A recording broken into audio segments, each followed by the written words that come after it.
அஸ்ஸலாமு அலைக்கும். இந்த வீடியோவில் ப்ரௌனி எப்படி செய்கிறதுன்னு காட்ட போகிறேன். மைதா வெள்ளை சர்க்கரைக்கு பதிலாக கோதுமை மாவையும் வெள்ளத்தையும் சேர்த்து இந்த ப்ரௌனியோட பதம் மாறாமல் எப்படி செய்கிறதுன்னு பார்க்கலாம். இந்த ரெசிபிக்கு தேவையான பொருட்களும் அதோட கப்ஸ் அல்லது கிராம்ஸில் உள்ள அளவும் செய்முறையும் கீழே டிஸ்கிரிப்ஷன் பாக்ஸில் இருக்குது. நீங்கள் பார்த்துட்ருக்கிறது சமையல் டைரிஸ். எந்த ஒரு ப்ரௌனியாக இருக்கட்டும், நம்ம யூஸ் பண்ணுற டார்க் சாக்லேட் தான் அதோட ஸ்டார் இன்க்ரீடியண்ட்டே. நாங்கள் எடுத்துருக்கிறது டார்க் சாக்லேட் சிப்ஸ். இதை ஒரு பவுலில் 3/4 கப் பக்கத்தில் அளந்துக்கோங்க. இந்த மாதிரி சாக்லேட் சிப்ஸ் இல்லைன்னா நீங்கள் 125 கிராமில் பேக்கிங் சாக்லேட் எடுத்துட்டு அதை சின்ன சின்னதாக நறுக்கி கூட சேர்த்துக்கலாம். அதே பவுலில் உப்பு சேர்க்காத வெண்ணெய் 1/2 கப் + 1 டேபிள் ஸ்பூன் அளவு எடுத்துக்கோங்க. வெண்ணெய் நல்லா ரூம் டெம்பரேச்சர் வந்த உடனே அளந்தா தான் அளவு சரியாக இருக்கும். இதை மெல்ட் பண்ணிடலாம். ஒரு பாத்திரத்தில் தண்ணி விட்டு நல்லா சூடு பண்ணிக்கோங்க. தண்ணி சூடானதும் இந்த பவுலை மேலே வச்சுட்டு இளக்க ஆரம்பிச்சிடலாம். சாக்லேட் ஈஸியாக கரைஞ்சிடும். அதனாலே நம்ம நேரடியான ஃப்ளேமில் வைக்காம இப்படி சூடான நீராவி மூலமாக நம்ம இளக்கிறோம்.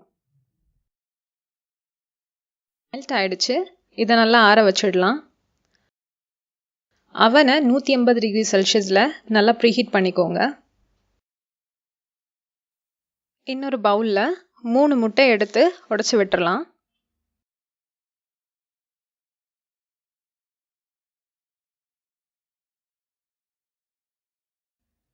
இதை இப்போ ஒரு ஹேண்ட் பிளெண்டர் வச்சு 30 செகண்ட் பக்கத்தில் அடிச்சுக்கோங்க. பொடிச்ச வெல்லம் 1 கப் + 2 டேபிள் ஸ்பூன் அளவு எடுத்துட்டு இந்த அடித்த முட்டையில் சேர்க்க போகிறோம்.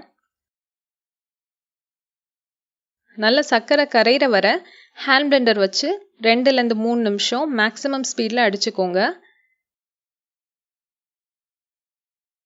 இப்போ இந்த முட்டையோட அளவு 2 மடங்கு ஆயிருக்கணும். அடுத்து இந்த இலக்கின சாக்லேட்டை சேர்க்க போகிறோம்.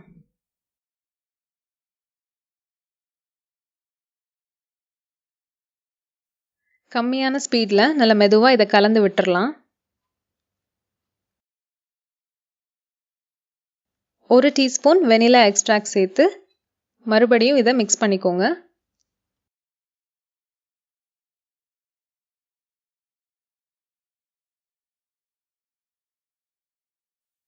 அரை கப் + 1 டேபிள் ஸ்பூன் அளவு கோதுமை மாவை எடுத்துட்டு இந்த பவுல்லையே சலிச்சு விட்டுருங்க.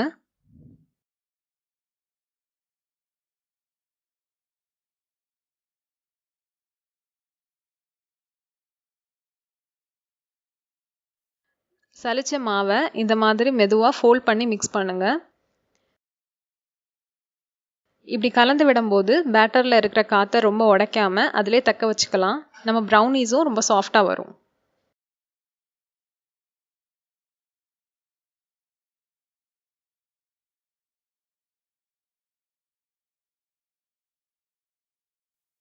இதை ஒரு பேக்கிங் டின்னில் மாற்றிடலாம்.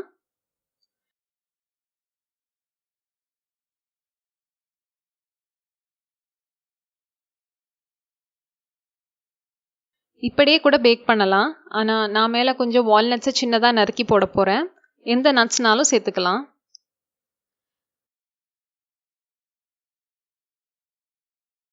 பேக்கிங் பேனை அவனில் வைக்கிறதுக்கு முன்னாடி தரையில் 2 தடவை நல்லா தட்டிட்டு வைங்க. ஏர் பாக்கெட்ஸ் இருந்ததுன்னா அந்த இடைவெளியை சரியாக்குறதுக்கு தான் இதை செய்கிறோம். நல்ல சூடான அவனில் இதை 30 - 35 நிமிஷத்துக்குள்ளே வச்சு பேக் பண்ணிடலாம். ப்ரௌனி ரெடி ஆயிடுச்சு. இதை பேன்லேயே ஆற விட்டுருங்க. இப்போ இதை நம்ம கட் பண்ணிடலாம்.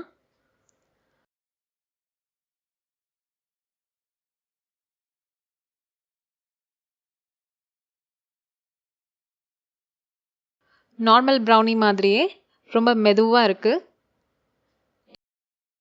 இந்த ரெசிபியை கண்டிப்பாக நீங்களும் ட்ரை பண்ணிவிட்டு உங்கள் ஃபீட்பேக் சொல்லுங்கள். தேங்க்யூ.